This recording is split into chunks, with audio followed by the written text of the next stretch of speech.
Ito ang talagang hindi maiiwasan bilang isang mangingisda at alam kong hindi lang kami ang mga nakaranas nito. Sanay man kami sa ganitong kalalaking alon, unos. Pero yung takot ay palaging nandyan. Ganon pa man, kailangan pa rin magpatuloy para sa mga minimithing pangarap. Lord, nakaligtas kami sa mga panahong ito. Sana ngayong taon ay gabayan niyo po kami ulit hanggang sa marating namin ang kanya-kanya naming pangarap. At para sa lahat ng kagaya naming mangingisda, laban lang, papasaan pa at matatapos din ng unos, makakaraos at maabot din natin ang mga pangarap, tiwala at dasal lang sa Diyos. Sa bayan namin naglaot yan kanina.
Oras natin alas 12:30.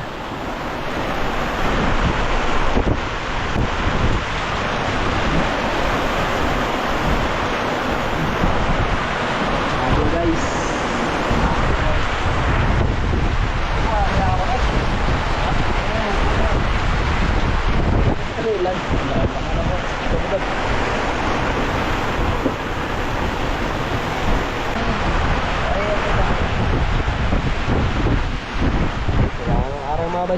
Bye.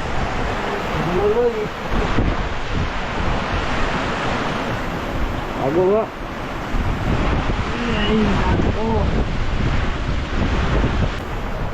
Aquarium guys.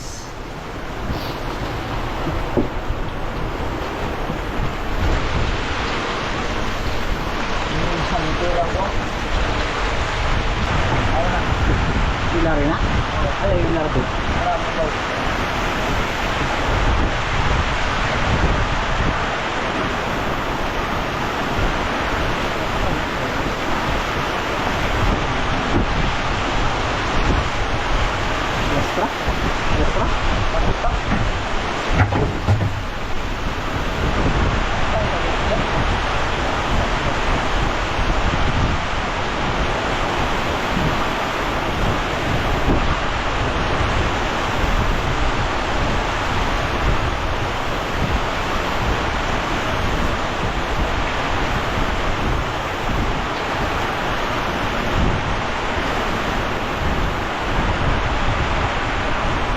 Guys, yung makita ni Bato.